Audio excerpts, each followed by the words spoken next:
Before you watch the fan cam, a big shout out to Stocks FC. It is the hub of buying into your favourite football players. That is right. If you wanted to buy Dewsbury Hall, I don't know why I'd buy Dewsbury Hall, to be fair. Let's pick a different player. If you wanted to buy Cole Palmer and then his performances went up, you could make some money as if he was a stock.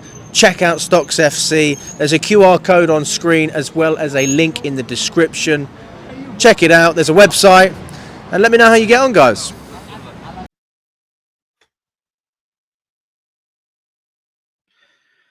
Oh, we won. Thank God. Thank the good Lord. Big up to every single one of you that's locked in. Hit the like button, subscribe, all of that crap. Let me know all your thoughts down in the comment section below. We won. We're back in the top 4. It has been such a long and frustrating month with a lot of criticism that has been deserved as well. Let's not get it twisted. I'm not going to do the reactionary BS. But with all that in mind, still back in the top 4. Thank goodness. Now, that game wasn't easy. That game was frustrating for long periods. West Ham came with a really good game plan. They flooded out the defensive third with bodies. They flooded the midfield when we were building up from the back and made it really difficult for us to try and build up and forced everything out onto the wings. But didn't really lead to anything. Thank God. Thank God, because we actually made early subs. We made early subs and we finally get to see some game management in a positive aspect. Great. It's just taken ages for us to get there, but we've got there. We've got there. Thank God. Big up to everybody, though. Difficult victory, but it's about time. It's about time like we grind out a performance like that, because as the first half was going, and especially after we conceded, I'm sure a lot of us were thinking the same thing. We're thinking it's going to be another one of those games. We haven't even gone 1-0 up. We've gone 1-0 down and we're struggling to break down this low block. This is going to be so frustrating. I can't be arsed. And there's plenty of fair reason for it, because West Ham were doing a good job at frustrating us. The midfield was annoying at times, and I mean not annoying in terms of us, more annoying in terms of West Ham, because it was like they were reading what our next pass was going to be. Their press was ridiculous and they kept pushing us further and further back into our own half. When it came to the wing play, they just flood out the middle of the box and we couldn't do anything. We could barely do anything. There was still some decent deliveries. Noni had a good one to, I think, Cucurella, but like it came way too high for him, so he could only bounce, header it upwards. There was a lot of wide shots. Sancho wide, Palmer wide, Enzo wide. I think Noni had another one that went wide as well. See, I'm not mentioning Nicholas Jackson because I don't even think Jackson really had a shot like that. He was just turning over the ball for fun.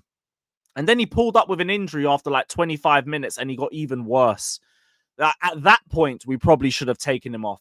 But he ends up lasting till halftime because I think he's saying he can play it off and you couldn't. But I respect the determination behind it. And then Maresca decides I'm not going to sub him off because I think at halftime, if you sub him off at 1-0 down, you're basically indirectly telling everyone we're hooking Jackson off because Jackson's been the problem.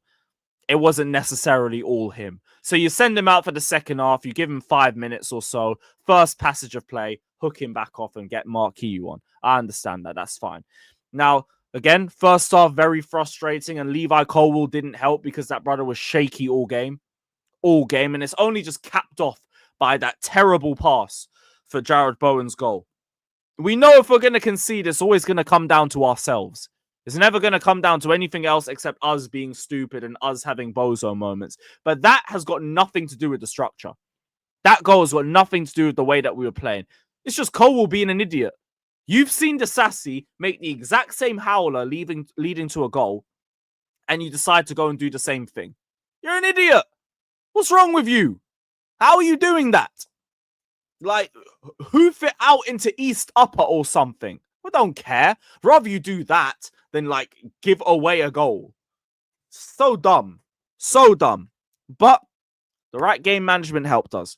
Good early substitutions, and the substitutions had impact, and that is the difference between us winning and us not winning this game. Credit to Enzo Maresca for that. Big up to him for making the right changes at the right time too. There was a few that was confusing. I was thinking, why are we doing Nkunku left wing? Why was Sancho the first one to come off and not Noni? But wasn't an issue. And also, the substitutions came and they did their thing as well.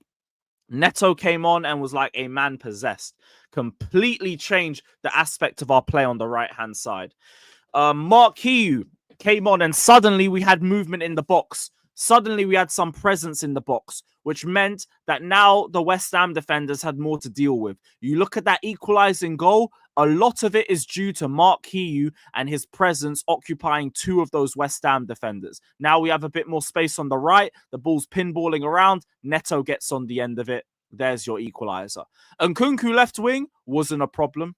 I didn't have any issues with that. And Trevor Chalobah for Cole Palmer, perfect. Shores up the back line, helps us keep the lead. And him and Tosin were very good. For me, that's going to be our starting back too. I'd like to see Tosin and Chalobah start again because, respectfully, Colwell's come in for 2 games and it's been 2 games of howlers. I can't be bothered for it. Take him off. Take him off. Like, he's been way too shaky for me. I respect that he owned up to his mistake afterwards in the press conference. I really respect that accountability. You don't see that a lot in this game. But ultimately, you still need to ride bench, in my opinion. All due respect, but it is what it is. Shout out to Maresca, though, for making the correct subs. Like, I'm not going to overdo it too much with that and be like, oh, Maresca's mudded the haters and all of that. No, like, we've been asking for ages for Maresca to make early and effective subs. We got that. Now we just like to see it a little bit more. But big up to Maresca for doing that and for the impact that it had on the game. Like, yeah, great performance. Great second half performance based off those substitutes. Shout out to Cole Palmer as well. Like, he's not going to get the goal and everything, but he was such a menace.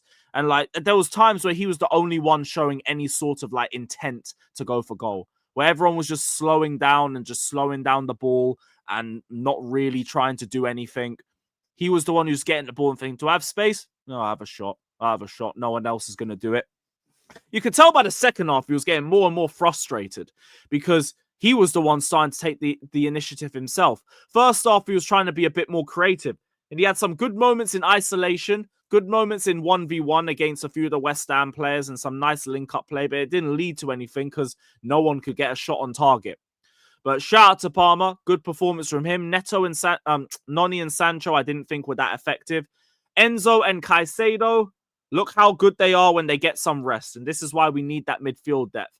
That Amugu guy that we brought in, he's meant to be like some Lavia regen. Welcome to Chelsea.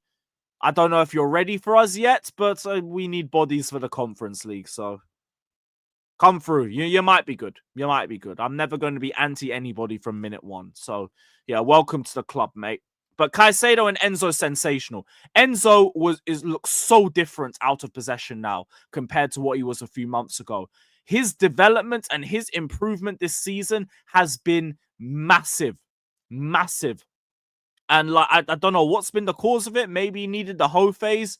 I don't know. But you know what? Enzo Fernandez, you're starting to look like a player that was worth the money that we paid for. And it's great to see. Caicedo, I don't have to say anything more than what I usually say about Moises Caicedo. Absolute baller. Filip Jorgensen. Filip Jorgensen, you have made a fan out of me, man. Start him and keep starting him. If I see Robert Sanchez start another league game for the next month, I'm going to lose my head. There's no reason for that bum to be on the pitch. I may just understand him playing in the cup, and I don't even want him in that game. He's going to be a net negative for us in that match too. Get rid. And Tosin, good performance. Really good performance. Shout out Cucurella as well, and shout out Reece James. He had some sensational passes in the first half. It's just Jackson was all over the place. But yeah, let me know your thoughts down in the comment section below. We're back in the top 4, so I'm going to say it one more time for the culture. Bun Maurizio Pochettino every day ending in a damn Y. And up the Chelsea. Up the Chelsea.